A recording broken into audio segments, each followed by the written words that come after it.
Hey, everybody. Welcome to another episode of Carlton People. Today, I'm speaking with Daniel. Mate, hello and welcome to Carlton People. Hey, thanks for letting me on. How are you doing? I'm good, mate. I'm good. At the time of filming this, a bit excited. The Blues are starting to play some good footy. They seem to be Yeah, going back on an upward trend. So times are good. yeah, they are. They're going well. They're going well so far. 5 games. Yeah. Well, mate, I'm really curious because we've had a few interactions. I've seen you on the fan cams back in the day. I'd Mm. love to know how did you become a Carlton supporter? Um, I think it's a pretty simple story. I've been trying to. I've made sure before coming on, I wanted to write down in case I forget anything, and that. But I think it's a pretty simple story. I think I was just born into it. But my family aren't like big Carlton fanatics, except my dad was. My dad kind of is a Carlton fanatic. But yeah, kind of was born into it. My mum went for Collingwood when she was younger, but she changed over, I think, when I was born, and she got with my dad and that. But yeah, pretty straightforward, like most people, except my family aren't like full on foot. They like the football, they like Carlton, but they're not like watching every game and everything. Yeah. Not like you. No, yeah, I try to watch every game. I don't go to as many as I did when I was younger because I'm up here and I'm up in Brisbane now and that. But I try to get to one or two if I can. Yeah. So, how far back does your memory go? What's the first memory that you can recall? Yeah, I was thinking about this, and I think it was 2004, I believe, because I was about 8 years old at the time. I think I was born in '96. I think yeah, so around to 2004, Optus Oval against Geelong. I only remember about. I remember we won. I remember we won by about 10 goals or something like that back then. I remember getting sick at halfway and having to go out. But I remember that's my earliest memory though, going to Optus Oval with my dad, watching Carlton. I think it was against Geelong. That's my earliest memory. There was a couple because I also went to the Wizard Cup in '05 where we played West Coast, so there was that as well. Mm. It's funny how those early memories are a bit sketchy. Like, where you were, you were there, who we played against. You may not remember the score or certain moments, but I know for me, I just remember being at Optus Oval playing against St Kilda. That was my first memory. I don't remember anything about what happened on that day. I just have this flashback of the red, white, and black in the crowd, and yeah, it just kind of started from there. Yeah, I think that was like the only game I got to go to at Optus Oval. I've been to Optus Oval a few times, but that was unfortunately that was the only game I went to because I think they stopped playing there the following year or something like that. I think, Yeah, and that, but yeah, sounds about yeah, right. it goes back. Were there any particular players that you latched onto from an early point, or were you just hooked for the whole club from the Um, beginning?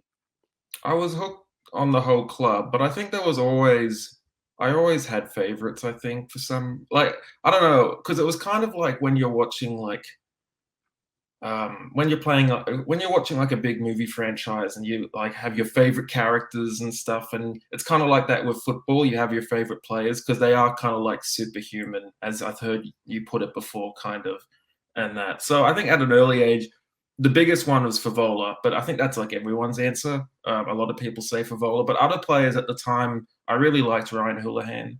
I liked Matthew Lappin. I liked well Kuda. Everyone says Kuda. I did like Whitnell. I remember Whitnell for a bit, but a lot of those kind of mid 2000s, late 2000s kind of, I latched onto a few of them from an early age. And it changes over time, and that like Andrew Walker was my favorite player for years, and that changed. Eddie Betts. I could go on. I don't want to go on and on and on, but I could go on about so many. Yeah. What is your greatest memory as a supporter? Is there a particular game that stands out for you? Um, 2011 elimination final, I think. Oh, I wasn't mate, able to go to it, but it is probably my favorite memory. Um, I'll never forget that day because it was the first final I remember watching that we actually won. and I remember being extremely nervous going into it because we had lost '09 and 2010. I was confident, but I was nervous. And I was like, I don't want to lose another final 3 in a row and that. And then Yeah. when we came out and smashed them by 10 goals, you had that, I don't know, you get that that strut about you, that kind of boastfulness. Back when I was like 15, I'd go into school the next day, and so many Essendon supporters don't want to. I don't know. They can't say anything that day. Those were good times. That was probably my favorite memory. I love that. Yeah. Mate, we can talk about 2011 Mm, this whole session if we want. yeah. I remember that year really clearly, and I guess for both of us, that is the first and only time I would say that we've, won a final, feeling good. You mentioned that air of confidence. That was the only time really that we felt that. I think in 2013 when we beat Richmond, there was still that notion of, oh, we kind of got into finals on a technicality. But 2011, we did it our way, and yeah, I remember that year. I remember before that game not knowing if we were actually going to get the job done, and then from memory, I think we kicked like 3 or 4 behinds to start the game.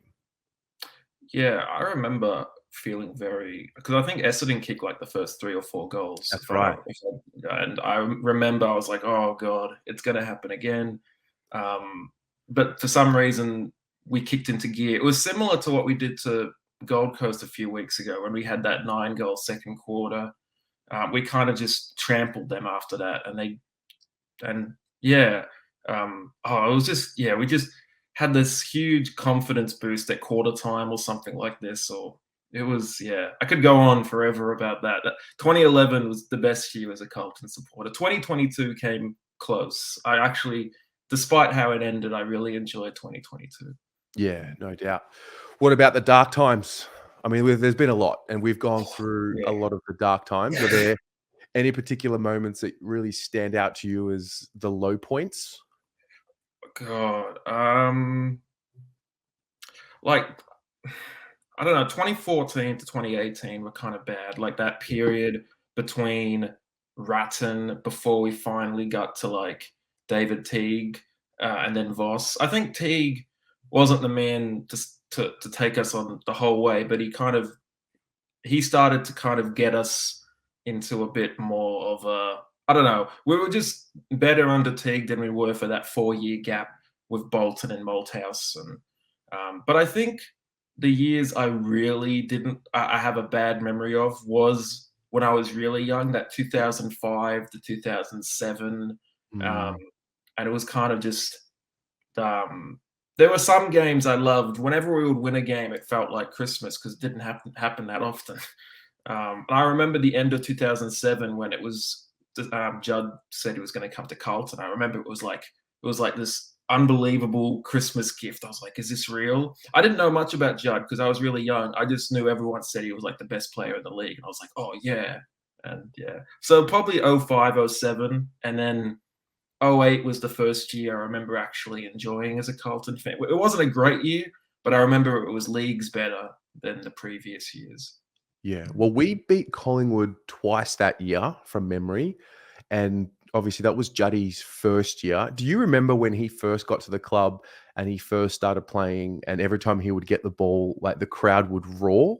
Yeah, I remember that. There was so much excitement around him. Like, as soon as he came to the club, they just gave him the captaincy straight away, which made sense. He's a premiership captain, I believe he was.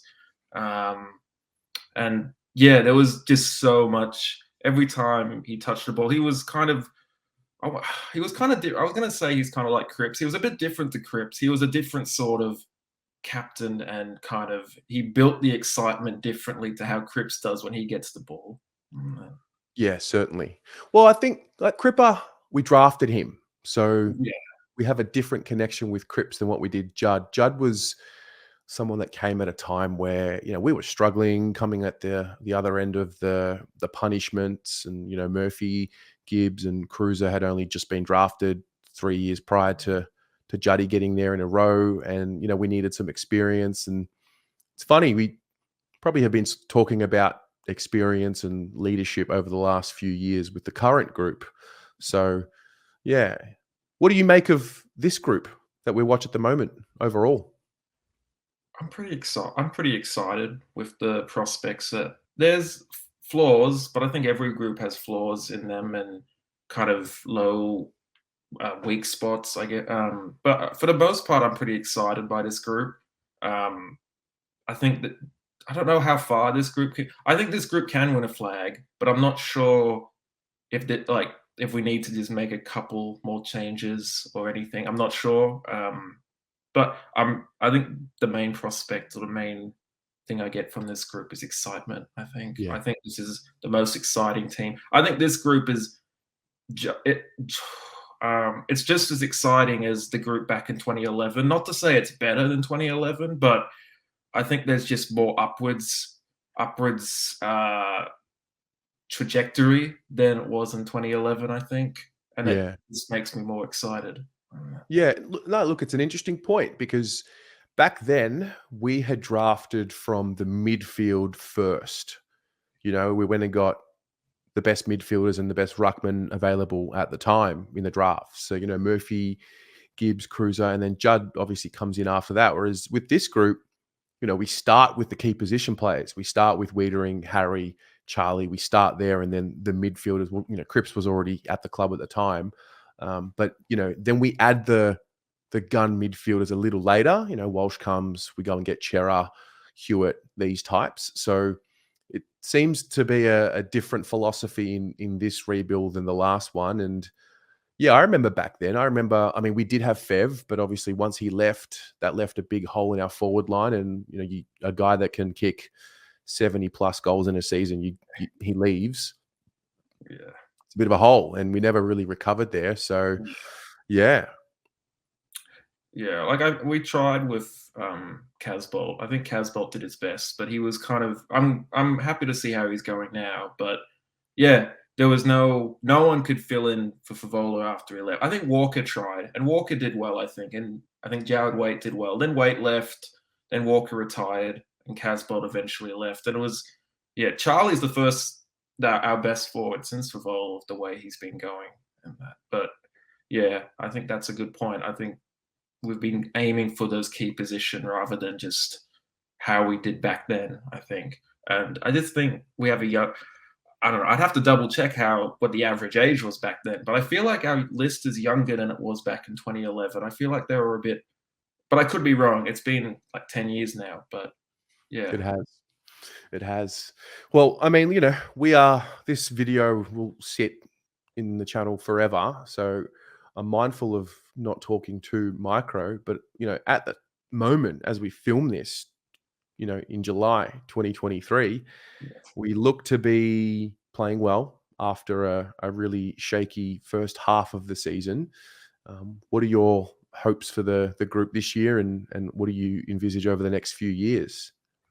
Um, well, I think we can play finals. I think no doubt. I think we will play finals. I'm going to try and manifest it, but I'm just going to keep. I'm telling myself that we can play finals. Um, I think we can win. I think we have 5 games. I think we can win the next 4, at least of the next 5, and play finals. I think we can even win a final, depending of who we come up with. Depends who we come up against. It would be hard if it's against like Geelong and we have to go down there or something. But I think I think we can go a long way with this group because like this group at their best can beat anyone. Yeah, I would think like the game we played against Port Adelaide. That's the way we played against them as a team that could beat absolutely anyone on any day. As for the next few years, I think there's no reason they can't win a flag by 2026, 7 at the latest. I think. Um, yeah, I don't know. Yeah, but I think I think give it like 3, 4 years. I don't think there's any reason they can't at least be in a grand final by then. Um, yeah. I'm scared of the day that happens because I've never watched Carlton in a grand final, and I don't know how my heart could take it. But I don't know. I think it's going to happen though. I think we're getting closer. Well, that is a really good point because a lot of us we've been passed down the story of the Carlton Football Club, and you know, playing in finals and grand finals and winning grand finals is something that a lot of the people who watched, you know, 20, 30 years before us, it was just something that they were used to as young people when they were growing up. Whereas we've had to experience the humbling and the reset and starting again and building it from ground up. And I'm with you when you say there's like a fear of what it will be like when we're playing finals again and hopefully winning a grand final, because it's just not something I can picture in my mind. Like I can picture going to an elimination final because we've been there in 2011 and in 2013 and 10 and 09. Yeah. But the idea of a prelim, the idea of grand final week is like I Yeah. get goosebumps thinking about it now. It's wild. Yeah. Like, I'm too young to remember, was it 99 when we beat Essendon in the prelim and we made Yeah. the grand final? And the last time we won a flag was 95, and I was born the year after, and we haven't won since. We haven't been, oh, yeah, but it's hard to imagine. Like, I don't know how I would react if we got to a prelim or a grand final. It's hard to know what that feeling's like, but I'm sure it's gonna happen. I'm just gonna manifest it, and I think we'll get there. Um, I don't know. I'm excited with this group, though. I'm Yeah. really excited. I could go on about this group forever. Yeah. Yeah. So living in Brisbane, Mhm. what is it like consuming the footy interstate? It's not too bad. I watch a lot of it via KO, even though KO is kind of not the best. Um, I don't interact with. I have my partner who I kind of. She wasn't really into the football until I got with her. I kind of turned her into a Carlton supporter. Good man. And yeah, other than that, it's kind of not too different. It's just I don't go to as many matches as I'd like to. I try to when I can, um, but there's not many people I interact with these days in terms of family and that, with chatting about Carlton or anything like that. But yeah, so it's kind of similar, I guess, just not as. I feel like Melbourne. Like, I never lived in Melbourne, but I lived like outside Melbourne. Melbourne's much more. It's very vocal. It's very loud football community in Melbourne, which I really enjoy whenever I would go down to the football down at Marvel or MCG or something like the sort. But yeah, it's different up here. But when I did go to the Gold Coast game last year, there is a very loud Carlton supporter base up here, which I enjoyed being around. And I'm hoping to go to that Gold Coast game coming up in a few weeks. Yeah, you got to make it happen. Yeah, Melbourne. I mean, I live in Melbourne because of the footy and because Yeah, of the footy only. And yeah, there's just something about walking into a cafe and seeing the newspaper sitting on the table, and you turn over and it's footy, it's sport. yeah, Overhearing conversations about what happened on the weekend, and yeah, it's a sports city, and it is a very much a footy city. And I think Melbourne, part of the culture of Melbourne, I don't think it's the same throughout the year when the footy's not on. It's just a different vibe. yeah. I think you're right. I think from whenever I would be down there, whenever I'd go to Melbourne in like the off season, it's quieter. There's not much because it takes up so much space in terms of the news and in terms of just the whole atmosphere it takes up. Even if it's during the week, if it's during the football season, whether football's like if it's like today, like a Tuesday or Wednesday, if it's during the football season, it kind of takes up everything. You open up, you pick up, like you said, like the newspaper, and it takes up front, back page, everything, and it's just very infectious, I guess is the word. Yeah, which I really do. That's one of the things that got me into the football is the infectious atmosphere that kind of surrounds it. Mm, Yeah. yeah, Well, not only the footy, I think that's also what Carlton does for people, because it's we're so passionate. Like it's yeah, deep. It's a deep passion, and people express themselves for good or for bad, anger and frustration when it's not going our way on one end, and then elation, joy, energy, electricity when it is going our way.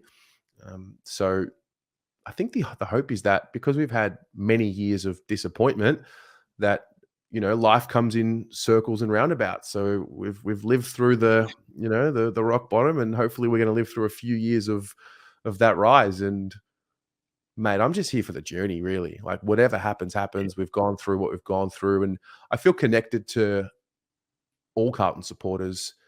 I think we all do, because we've all had to sit through some hardships, and I think the Yeah. hardship is what really binds you.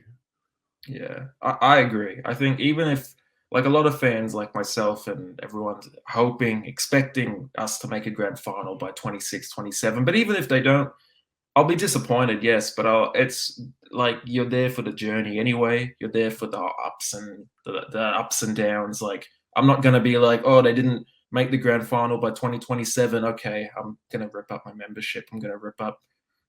It's part of the fun of it is those roller coaster of following Carlton. As awful as it can be at times, it can be equally as entertaining or amazing, I guess. Yeah, and that. Yeah. But yeah, I don't know. There's a lot of great things about following this club, I think. Yeah.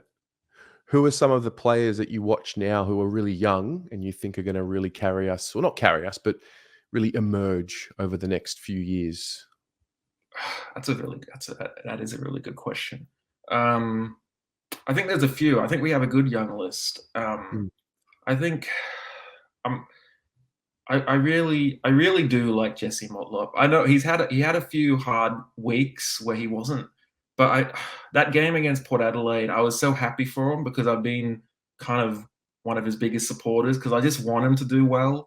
Mm. And it's nice having a Motlop kind of back in the AFL because I liked Daniel Motlop back when he was playing and that. And I don't know, Jesse Motlop's one. I'm trying to think of the others. I think there's a few. I really do like Chin Cotter. I'm not sure if he comes along the young. I think he's young. I can't remember if he's one of the mature age recruits or not. But I really like Chin Cotter. He just goes that whole defender. I really like that whole kind of base they've built around that back line with Kemp and Chin Cotter, even Marchbank. I think Wiedering has kind of become a very a very strong leader in that kind of area. He's a bit I don't know, I don't know. He is a bit like kind of like yeah, he is worthy of kind of being that vice captain and he's good like he was captain on the weekend and he's just yeah, he's good at kind of getting them all together and he has a lot of young kind of players under his belt. So I really like a lot of those young defenders actually at the moment, like Chincotta and Kemp, Marchbank, a few of those ones. Nice. You did mention when you thought we could potentially win the flag, and I like to obviously end all these episodes with that question. So, Yeah.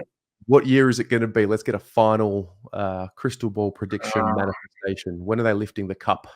uh, God, it's a hard one. 2026, I think. 2026. I Okay. think So we've got a few 2026 is years. when they're going to lift it. And we'll go back to back to back. We'll go 26, 27, 20.